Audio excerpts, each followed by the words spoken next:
Hey dude, what's up? Sure, I have some free time. Something wrong? Oh, awesome. Yeah, of course I can. Any particular story you were thinking of? Oh boy, the Tetanameki. That's a big subject. No pun intended. So, where are we starting from? How much do you know? Is this like fill in fine details in the main story, or are you walking in totally blind?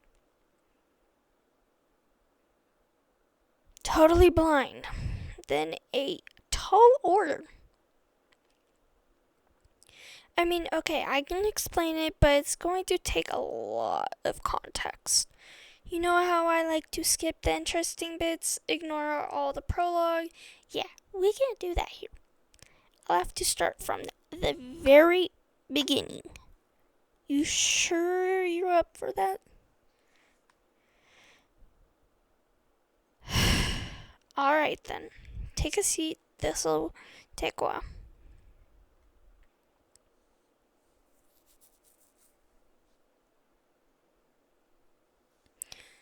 First, there was nothing. Then, there was Calvin. Or wait, chaos.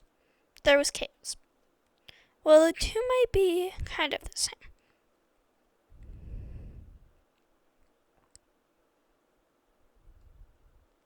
No, I'm not sorry. I will make all the Calvin and Hobbes references I damn well want.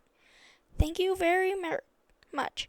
Anyway, there was nothing and then there was chaos. Or maybe the nothing was chaos. Just an endless sea of formlessness. The only true word for it, nothingness. Because there wasn't anything for it to be everything. This is the kind of concept that doesn't really describe well. And there have been enough different translations that it could mean a lot of different things. I think to go with the chaos was the only thing there was version though. It seems to fit a little better than just appearing from the void. Regardless, at some point there was chaos, which didn't mean what we think of it as. There were no falling pianos, things on fire, or random emus running around. Just formlessness, a lack of order, and after a long time, this lack of order became sentient. How? Why? Don't know. But it makes a kind of sense if you think about it. Alright, your eyes are starting to glaze over. I won't get into the philosophy of sentience tonight. Chaos became a thinking being, and it was happy for a time, chilling there, the only thing in the universe. Happy for a time, so long the entire history of the world is an eye blink. Next to it, but as before, things couldn't stay the same forever. Chaos eventually got lonely, and I know, I'm aware I have no clue how something that had only ever been the only thing in the universe only conceptualized the idea of another being, which thus came to the conclusion that it wanted companionship. I guess the physical embodiment of lack of rules doesn't really have to care about things like logic and incontrovertibility. Though the word really doesn't mean what we think it means.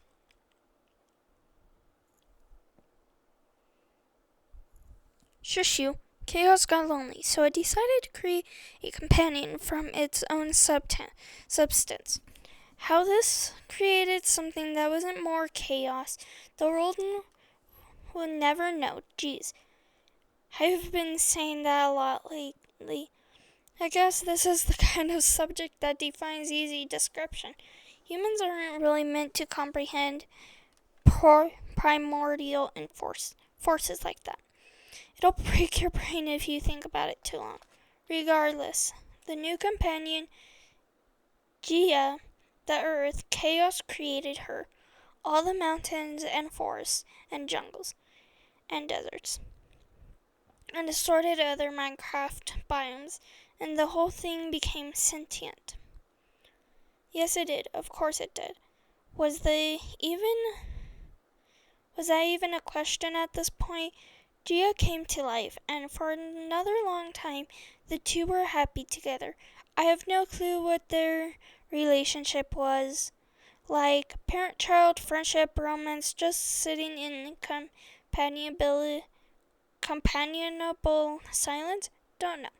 But it could have been almost anything. It doesn't really matter because after a while, Gia decided that it wasn't enough for her. She realized that being a formless nothingness wasn't exactly the conversational companion, I guess. And so she wanted to make someone, of course, someone, legends say that she wanted to do a lot more than talking, and just that's what she needed someone else for. But that kind of selfishness isn't for this story now, is it? So she took a bunch of Chaos's essence, I guess it didn't mind, and formed it into a new being. Only she wasn't very good at it. Maybe Chaos was better at working with its own essence. Maybe Gia was just a 1 in a billion fluke. I don't know. But Gia's first creation, another primordial force named Pontus, ended up being twisted and stunted, incapable of doing much on his own, and he was the oceans, or some would say the waters. All of them. He couldn't really love Gia and didn't make for good conversation either. I'm not gonna say he was a child, but he wasn't. But he definitely was childlike. And Gia wasn't into that. So she decided to try again.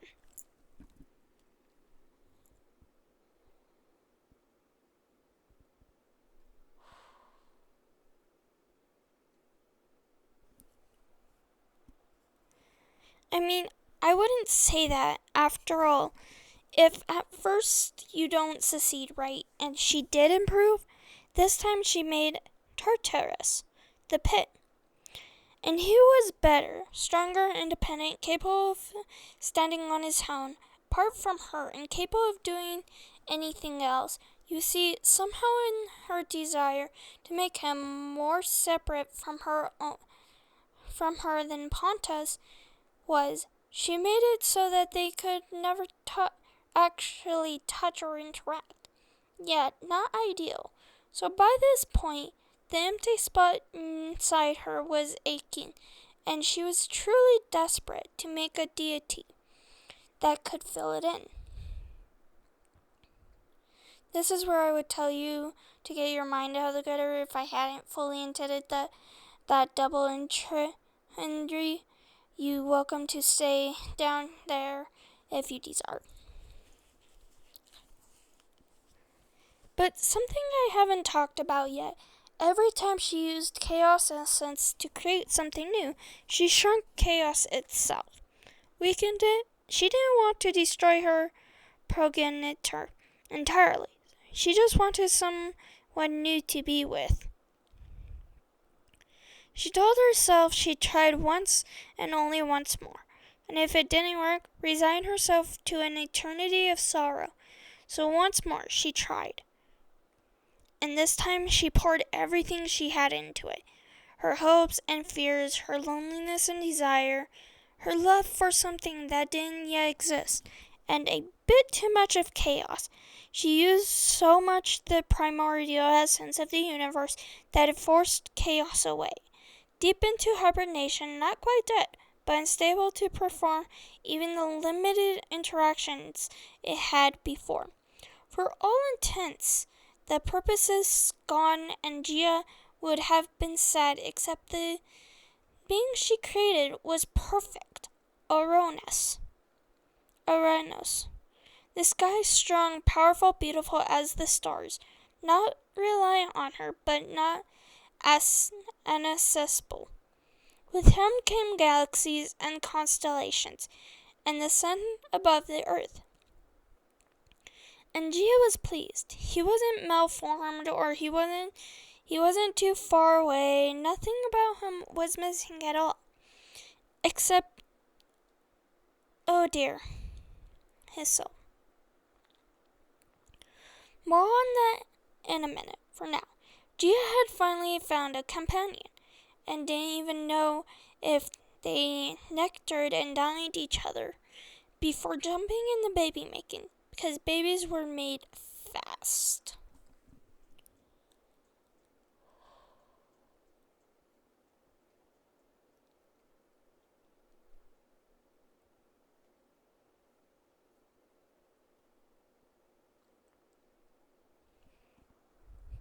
Yeah, that does kind of lend weight to the whole more horny than lonely thing. But I suppose awareness could help with both. Regardless of what happened first, though there were children on the way, and when they came, there were 12 of them. Dodispolits? Yeah, that must have been one hell of a teething era. But they were as beautiful as their parents, strong and shining like stars. You already know who these guys are, the Titans, and I can definitely remember all their names. This might take a second. Cronus, Oceanus, Hyperion, Ipetus, Krios, Minimosin, Tethys, Themis, Rhea, obviously, 2 more. No, don't Google them. I can get it. Just another second. You didn't have to Google it, you jerk. I would have gone Thea and Phoebe God. I can't believe I forgot the only 2 with normal names. How does that even work in my brain? I can only remember things that are hard to remember. Explains why I never know any of my passwords, I guess.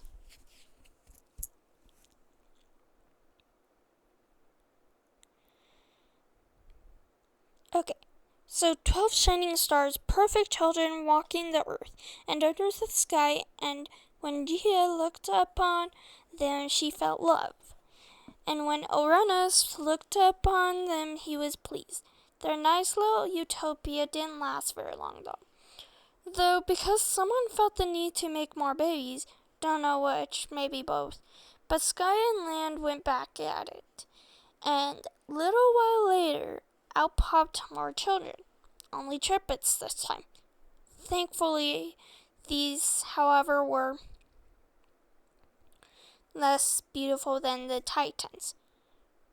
Brutish, malformed, and misshapen, lumpy with muscles, even just out of the womb, and with a single gigantic eye in the middle of their foreheads.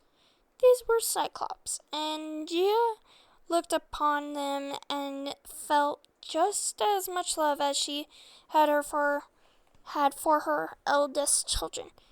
Uranus, however, did not. Yeah, we both know what's about to happen. He decided that these 3 were monsters, an insult to him and his divinity. And he would not stomach them walking under his all-seeing gaze. He took the newborn triplets from their mother and cast them far away into Tartarus, where he would never have to look at them again, and where Gia could not reach to bring them home. He knew that as children of the sky and earth, they would grow up to wield serious power. So he created a guardian, a gatekeeper, and a jailer. A monster even more terrifying than them, whose purpose was to raise the Cyclops to keep their heads down and their spirits broken, to make sure they never tried to leave the pit they'd been cast into. Can't be, frankly, the less said about her, the better. Yeah, some old legends can stay buried, especially ones that are nightmare-inducing.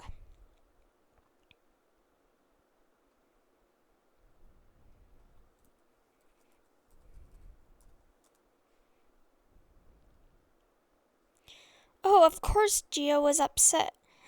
She screamed in rage, tried to hold on to her children, punched and kicked Uranus. Earthquakes, continental shifts, tectonic rearrangements, etc. But she was weak after just giving birth, and Uranus was strong. He took the Cyclops, and there was nothing Gia could do but weep.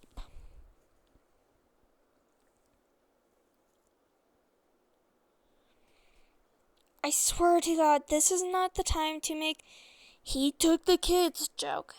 This is a serious moment. And, okay, fine. It was kind of funny. Fuck you, though.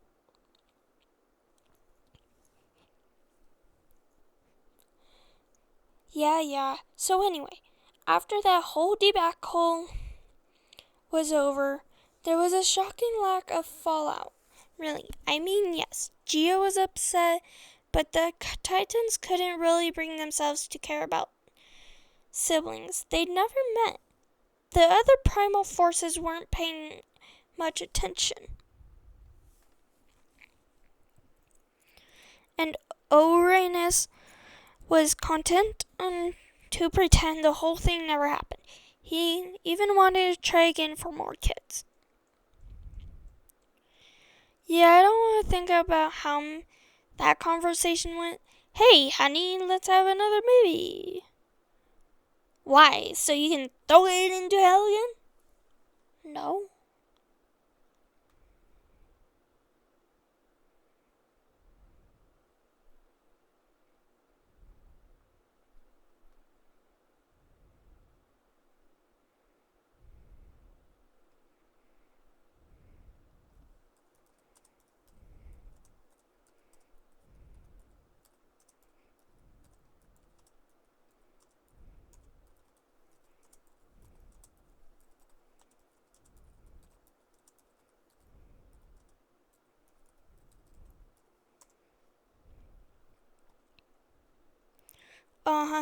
But I guess he figured out how to be charming again, offering back rubs and putting on the mood music.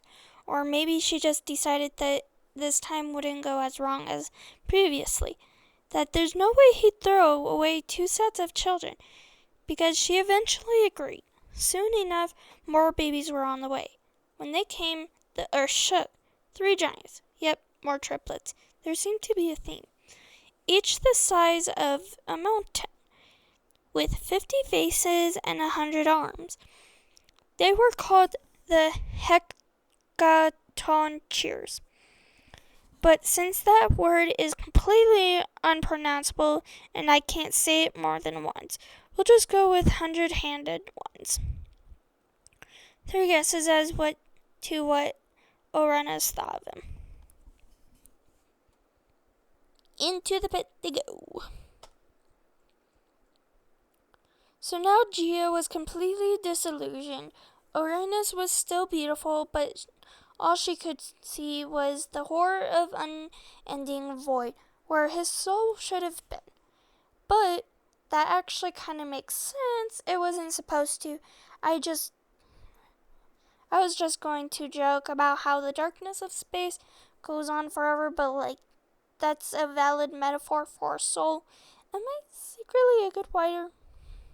A good writer?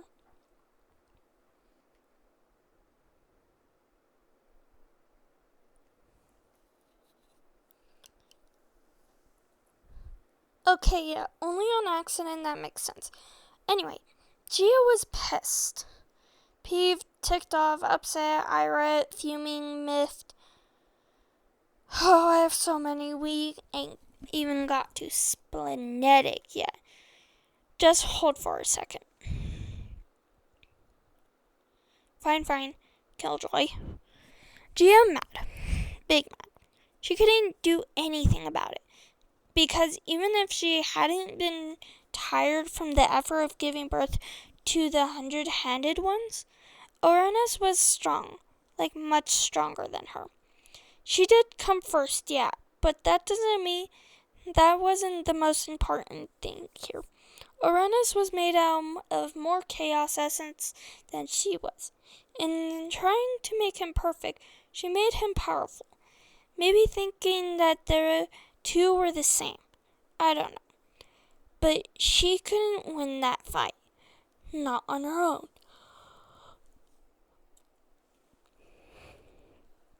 Well, who else could she possibly enlist to kill the sky? Let's think. Uranus himself, unlikely. Chaos, no. Too asleep. Pontus, no. Too useless. Tartarus, no. Too untouchable. Her Cyclops and 100-handed ones? Maybe, if they were just a little nearer. Wait, idea. Yeah, okay. Thank you for stealing my thunder. I wanted to say that.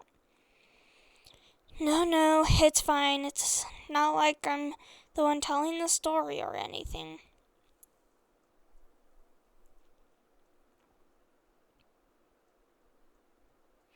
Well, I don't want to say it now. The fun's gone out of it. Fine. She went to her first children, the Titans, for help.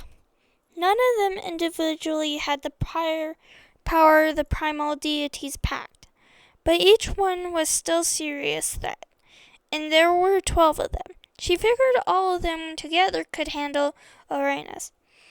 To even the odds even more, though, she came to them bearing a gift, something that had never been created before, never even conceived. A gift made out all her rage and grief and love turned to burning hatred, made out of adamant and iron and blood, a sickle, a weapon. No, this is a thing. Before this, no one had ever even considered killing each other. There had been squabbles and roughhousing between the Titans, of course, but no serious anger. Even if there had been, no one would have considered using an outside implement as a powerful amplifier. Fights were won on your own strength and divine might. Uranus would never see it coming, because he hadn't thought about the possibility. I guess Gia was able to come up with it through her sheer rage.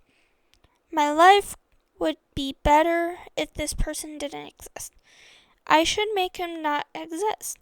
And then she got to turn him into a tiny little piece via sharp implements.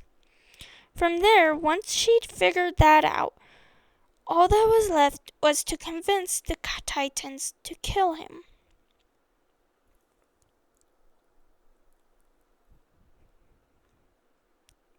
Well, he was their father after all. He'd always been good to them, and besides, he was scary. None of them wanted to mess with that. Oceanus was the first to dip out. He didn't want any kind of smoke. He just wanted to keep chilling in the waters with his brother, cousin, uncle. Yeah, let's call him Uncle Pontus. After Oceanus, all the girls were out at once. They conferred amongst themselves and decided that they were all pacifists. Not a term that means very much before the first real act of violence, but they were staying out of it nonetheless. 4 of the remaining 5 were kind of looking at each other nervously. None of them wanted to let their mom down, but, were they really cut out for this? And what would happen if they weren't? What would happen even if they were? How would things work afterward? None of them wanted to say it. But they were all thinking, I can't do this. One of the others should. As hard as they could, I can't really blame them for that. I mean, patricide isn't really something to just do. On a casual Tuesday, they were all freaking out about it a bit. One of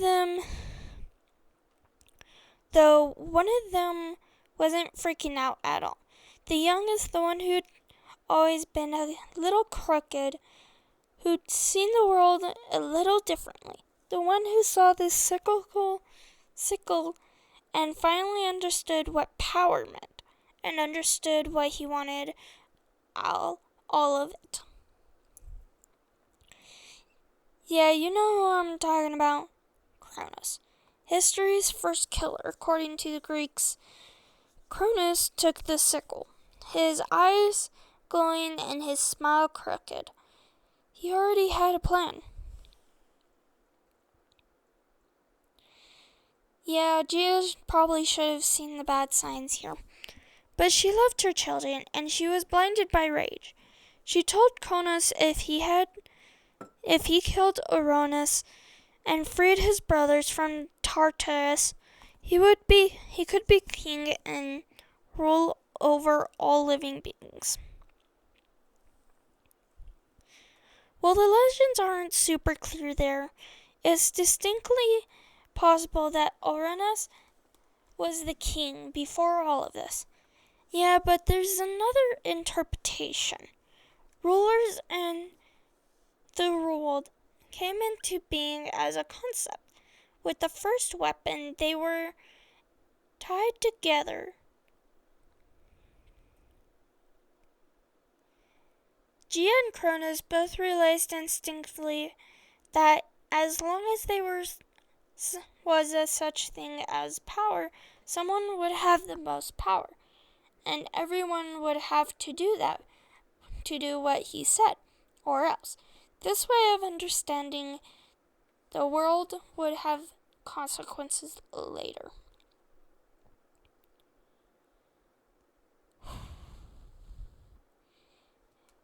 Maybe it's a little less frightening to view power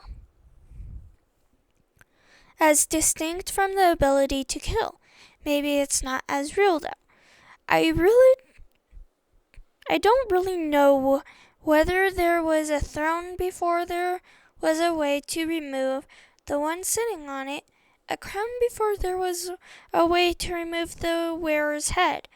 But regardless, they were both afterward, and Cronus planned to be the one with both. You're right.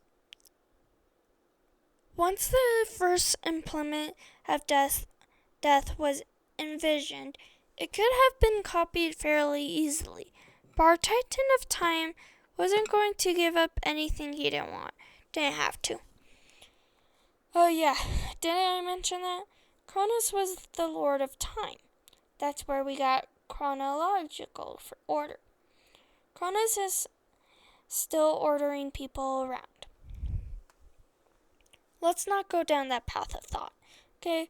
Let's just back to our casual description of violent patricide. It's less unsettling.